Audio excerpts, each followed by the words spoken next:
السلام علیکم دوستو، میں ہوں آپ کا ہوسٹ قمر ظفر، اور آپ دیکھ رہے ہیں اسلامک انفو 03 چینل۔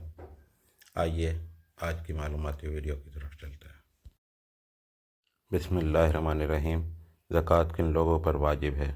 سوال: کن کن لوگوں پر زکوٰۃ واجب ہوتی ہے؟ اس سلسلے میں عورتوں، نابالغوں، قیدیوں، مسافروں، فاضل العقل افراد اور مستامنوں یعنی غیر ملک میں مقیم لوگوں کی حیثیت کیا ہے؟ وضاحت سے بیان کیجیے۔ جواب: عاقل و بالغ مسلمان مرد و زن اگر صاحب نصاب ہوں تو ان پر زکوٰۃ واجب ہے اور اس کی ادائیگی کے وہ خود ذمہ دار ہیں۔ نابالغ بچوں کے بارے میں اختلاف ہے۔ ایک مسلک یہ ہے کہ یتیم پر زکوٰۃ واجب نہیں ہے، دوسرا مسلک یہ ہے کہ یتیم کے سن رشد کو پہنچنے پر اس کا ولی اس کا مال اس کے حوالے کرتے وقت اس کو زکوٰۃ کا تفصیل بتا دے، پھر یہ اس کا اپنا کام ہے کہ اپنے ایام یتیمی کی پوری زکوٰۃ ادا کرے۔ تیسرا مسلک یہ ہے کہ یتیم کا مال اگر کسی کاروبار میں لگایا گیا ہے اور نفع دے رہا ہے تو اس کا ولی اس کی زکوٰۃ ادا کرے ورنہ نہیں۔ چوتھا مسلک یہ ہے کہ یتیم کے مال کی زکوٰۃ واجب ہے اور اس کو ادا کرنا اس کے ولی کے ذمہ ہے۔ ہمارے نزدیک یہی چوتھا مسلک زیادہ صحیح ہے۔ حدیث مبارکہ میں آیا ہے: خبردار، جو شخص کسی ایسے یتیم کا ولی ہو جو مال رکھتا ہو تو اسے چاہیے کہ اس کے مال سے کاروبار کرے اور اسے یوں ہی نہ رکھ چھوڑے کہ اس کا سارا مال زکوٰۃ کھا جائے۔ اسی کے ہم معنی ایک حدیث امام شافعی نے مرسلاً اور ایک دوسرے حدیث طبرانی اور ابو عبید نے مرفوعاً نقل کی ہے، اور اس کی تائید صحابہ و تابعین کی متعدد آثار و اقوال سے ہوتی ہے، جو حضرت عمر، حضرت عائشہ، حضرت عبداللہ بن عمر، حضرت علی، حضرت جابر بن عبداللہ رضی اللہ تعالیٰ عنہ اور تابعین میں سے مجاہد، عطا، حسن بن یزید بن مالک بن انس اور زہری سے منقول ہے۔ فاطر العقل لوگوں کے معاملے میں بھی اسی نوعیت کا اختلاف ہے جو اوپر مذکور ہوا ہے، اور اس میں بھی ہمارے نزدیک قول راجح یہی ہے کہ مجنون کا مال میں زکوٰۃ واجب ہے اور اس کا ادا کرنا مجنون کے ولی کے ذمہ ہے۔ امام مالک رحمۃ اللہ علیہ اور ابن شہاب زہری رحمۃ اللہ علیہ نے اس رائے کی تصریح کی ہے۔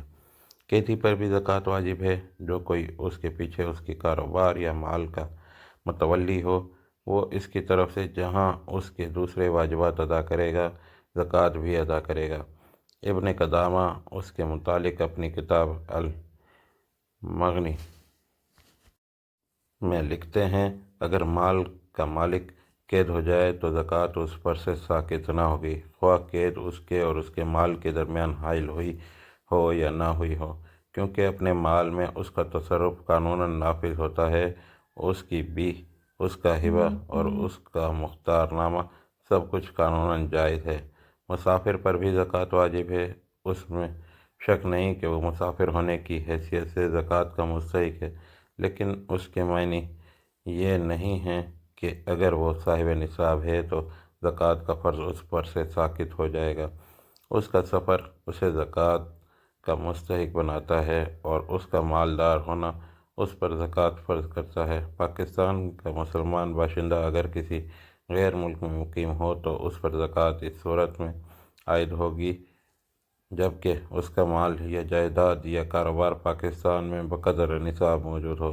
کسی مسلمان مملکت کا مسلمان باشندہ اگر پاکستان میں مقیم ہو اور یہاں اس کے پاس مال یا جائیداد یا کاروبار بقدر نصاب ہو تو اس سے بھی زکوٰۃ وصول کی جائے گی۔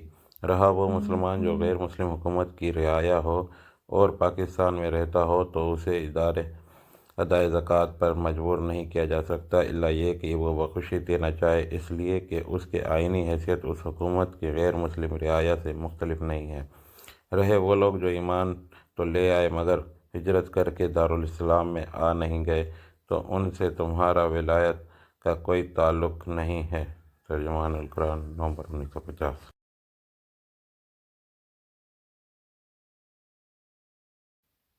محترم ناظرین، آپ کو آج کی معلوماتی ویڈیو کیسی لگی؟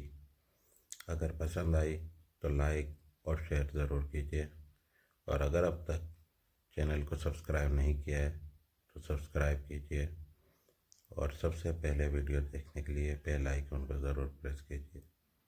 شکریہ.